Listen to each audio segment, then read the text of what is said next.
ലോകത്തെ ഏറ്റവും ഉയരമുള്ള പ്രതിമ ഏത് രാജ്യത്തെ എന്ന് ചോദിച്ചാൽ ഉത്തരം ഇന്ത്യ, നമ്മുടെ ഇന്ത്യ.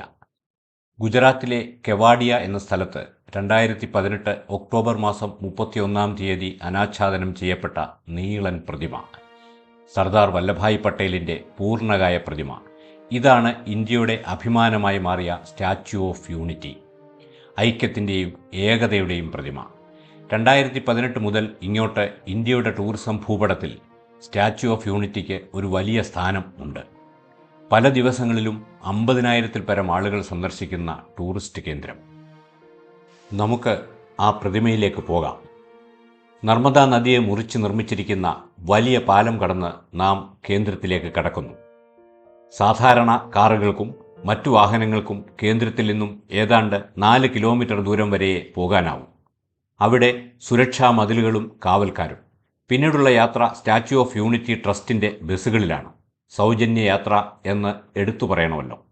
ധാരാളം ഇലക്ട്രിക് ഓട്ടോറിക്ഷകളും ഇവിടെ ലഭ്യമാണ്. ഈ വാഹനങ്ങളിലേറെയും സ്ത്രീകളാണ് ഡ്രൈവർമാർ എന്നതും അവരെല്ലാം ഈ ഭാഗങ്ങളിൽ താമസിച്ചിരുന്ന ആദിവാസി വിഭാഗത്തിൽപ്പെട്ടവരാണെന്നതും ശ്രദ്ധേയമാണ്. ഈ മനോഹര നിർമ്മിതി നിലനിൽക്കുന്നത് നർമ്മദാ നദിയുടെ തീരത്തെ ആദിവാസി മേഖലയിലാണ്. തദ്ദേശീയരായ ജനങ്ങൾക്ക് തൊഴിൽ സാധ്യതയുണ്ടായി എന്ന നേട്ടമാണ് എന്നെ ആദ്യം ആകർഷിച്ചത്. പ്രവേശന കവാടത്തിൽ പണമടച്ച് നമുക്ക് ടിക്കറ്റ് വാങ്ങാം. അതുപോലെ തന്നെ ഓരോ സമയവും ഉറപ്പിച്ച് മുൻകൂട്ടി ഓൺലൈനായും നമുക്ക് ടിക്കറ്റുകൾ വാങ്ങാവുന്നതാണ്. ക്യാമറയും ഫോണും മറ്റും ഉള്ളിലേക്ക് കടത്തി വിടുമെങ്കിലും ആഹാര സാധനങ്ങൾ ഉൾപ്പെടെ പല വസ്തുക്കളും ഉള്ളിലേക്ക് കൊണ്ടുപോകാനാവില്ല. എന്നാൽ ഇത്തരം സാധനങ്ങൾ സൗജന്യമായി സൂക്ഷിക്കുന്ന ലോക്കർ സംവിധാനവും ഇവിടെയുണ്ട്.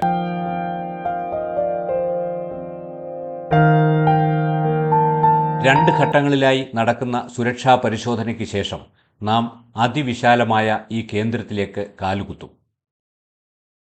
പുൽത്തകിടുകളും ഉദ്യാനങ്ങളും, ടൈലുകൾ പാകിയ നീളൻ പാത, പാതയിലൂടെ പോകുന്നവർക്ക് തണലേകി വിശാലമായ പന്തൽ, നർമ്മദാ നദിക്കരയിൽ വിശാലമായി സജ്ജീകരിച്ചിരിക്കുന്ന ഇരിപ്പിടങ്ങൾ, വളരെ മനോഹരമായ ഒരു സ്ഥലം.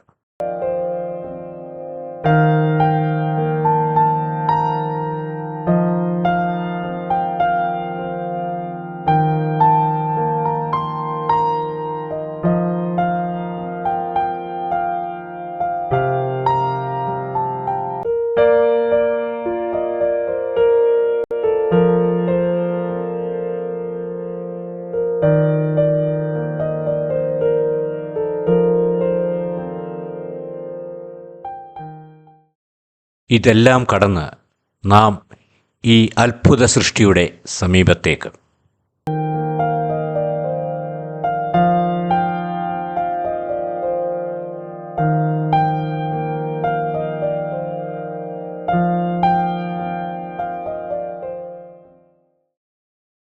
നടപ്പിൻ്റെ ആയാസം കുറയ്ക്കുവാൻ ട്രാവലേറ്ററുകൾ, മനോഹരമായി വൃത്തിയായി സൂക്ഷിച്ചിരിക്കുന്ന പരിസരം.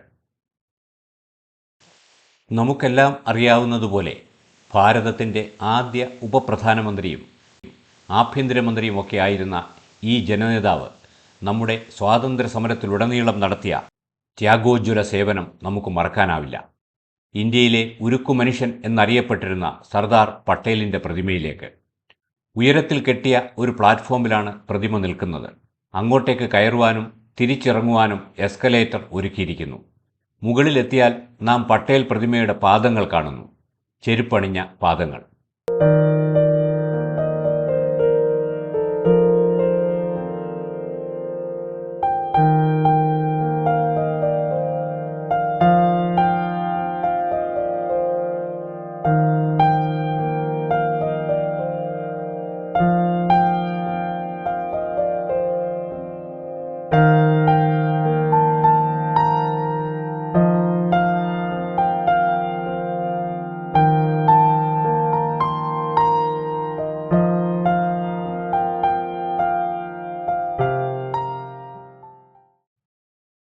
വശങ്ങളിലേക്ക് മാറി നിന്ന് നോക്കിയാൽ മാത്രമേ പ്രതിമയുടെ മുകൾ ഭാഗം ദൃശ്യമാകൂ.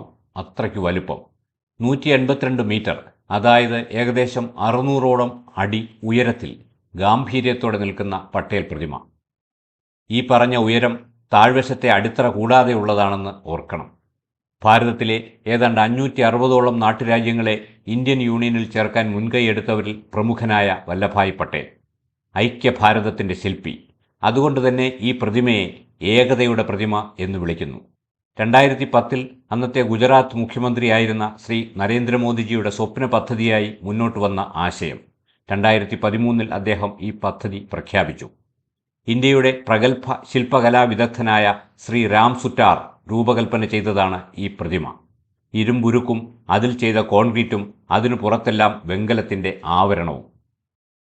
ഇതിനു വേണ്ടി വന്ന ഇരുമ്പ് ശേഖരിച്ചതോ ആ ദേശത്തെ കർഷകർ ഉപയോഗിച്ച ശേഷം നിർമ്മാർജ്ജനം ചെയ്യാൻ വെച്ചിരുന്ന ഇരുമ്പ് നിർമ്മിതമായ പണിയായുധങ്ങൾ. ഇത്തരം ഉപയോഗശൂന്യമായ ലോഹവസ്തുക്കളുടെ ശേഖരണം ഒരു വൻ വിജയമായി. ഏകദേശം 135 മെട്രിക് ടൺ ഇരുമ്പ് ഇത്തരത്തിൽ ശേഖരിക്കപ്പെട്ടു. ഈ ഇരുമ്പിനെ പ്രത്യേക രീതിയിൽ ഉരുക്കി പ്രതിമയുടെ നിർമ്മാണത്തിന് ഉപയോഗിച്ചു. ലോകത്തെ ഏറ്റവും നീളം കൂടിയ പ്രതിമ എന്ന് വിശേഷിപ്പിക്കപ്പെട്ടിരുന്നത് ചൈനയിലെ സ്പ്രിംഗ് ടെമ്പിൾ ബുദ്ധ എന്ന പ്രതിമയായിരുന്നു. ഇതിൻ്റെ ഉയരം 153 മീറ്ററാണ്. ഇതിനേക്കാൾ 29 മീറ്റർ ഉയരം കൂടുതലാണ് നമ്മുടെ പട്ടേൽ പ്രതിമയ്ക്ക്. അങ്ങനെ നാം ലോക റെക്കോർഡും ഈ പ്രതിമയിലൂടെ നേടിയെടുത്തു. ഞൊറിഞ്ഞുടുത്ത ഉത്തരേന്ത്യൻ ശൈലിയിലുള്ള മുണ്ടും പാരമ്പര്യ രീതിയിലുള്ള ജുബ്ബായും അതിനു മുകളിൽ ഉത്തരേന്ത്യൻ രീതിയിലുള്ള ഉത്തരീയവും ധരിച്ചു നിൽക്കുന്ന സർദാർ പ്രതിമ. താഴെ നർമ്മദാ നദിയുടെ കുഞ്ഞോളങ്ങളും. ഈ പ്രതിമയിലേക്ക് നോക്കൂ. അദ്ദേഹത്തിൻ്റെ വസ്ത്രങ്ങളുടെ ഞൊറിവുകളും സ്വാഭാവിക ചുളിവുകളുമെല്ലാം നമുക്ക് അതിൽ കാണാം. നിശ്ചയദാർഢ്യം സ്ഫുരിക്കുന്ന മുഖത്തോടെ മുന്നോട്ട് നടക്കുവാൻ തുടങ്ങുന്ന രീതിയിലുള്ള മനോഹര ശില്പം. ഭാരതത്തിൻ്റെ പൗരാണിക ശില്പകലയെയും ശില്പിമാരെയും നാം പുകഴ്ത്തുമ്പോൾ ആ പാരമ്പര്യം ഇന്നും ഇവിടെ നിലനിൽക്കുന്നു എന്ന് വിളിച്ചു പറയുന്നു ഈ പ്രതിമയുടെ ശില്പഭംഗി. പ്രതിമയെ ഒന്ന് വലം വെച്ച് അതിൻ്റെ എല്ലാ ഭാഗങ്ങളും കണ്ട ശേഷം വീണ്ടും എസ്കലേറ്ററിൽ താഴേക്ക്. ഈ പ്രതിമയുടെ ഉള്ളിലൂടെ 2 വലിയ ലിഫ്റ്റുകൾ മുകളിൽ വരെ പോകാൻ കഴിയും എന്ന് പറഞ്ഞാൽ നമുക്ക് വിശ്വസിക്കാനാവില്ല. ഇതിൻ്റെ എഞ്ചിനീയറിംഗ് വിദ്യയുടെ മഹാത്മ്യം നാം അവിടെയാണ് കാണുന്നത്. സാധാരണ കെട്ടിടങ്ങളുടെ ഏതാണ്ട് 45 നിലകളുടെ ഉയരത്തിലേക്ക് എത്തുവാൻ താഴെ നിന്നും അതിവേഗ ലിഫ്റ്റുകൾ സജ്ജമാക്കിയിരിക്കുന്നു. 35 സെക്കൻഡുകൾക്കുള്ളിൽ നമുക്ക് ഇവിടെ എത്തിച്ചേരാനാകും. ഇവിടെ നിന്നുമുള്ള കാഴ്ചകൾ മനോഹരമാണ്. ഉള്ളിൽ പ്രതിമയുടെ നെഞ്ചിൻ്റെ ഭാഗത്ത് വിശാലമായ ഒരു വ്യൂ പോയിൻ്റാണ്. മുകളിൽ നിന്ന് താഴേക്ക് നോക്കിയാൽ ശാന്തമായ നർമ്മദാ നദി, നദിയിൽ ഇടവിട്ട് ഫൗണ്ടനുകൾ.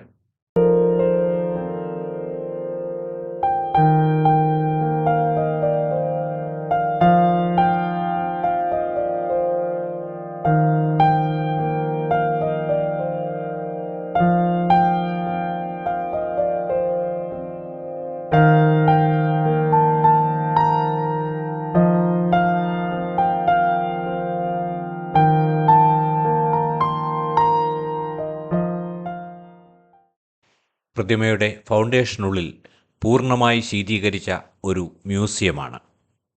ആ മ്യൂസിയ കാഴ്ചകളിലേക്ക് പോകാം. ഇവിടെ നിന്നുമാണ് മുകളിലേക്ക് പോകുവാനുള്ള ലിഫ്റ്റ് സൗകര്യവും ഏർപ്പെടുത്തിയിരിക്കുന്നത്. പട്ടേലിൻ്റെ ത്യാഗോജ്വല ജീവിതത്തിൻ്റെ ഏടുകൾ ഇവിടെ ചിത്രങ്ങളായും പ്രതിമകളായും വീഡിയോകളായും നമുക്ക് കാണാം.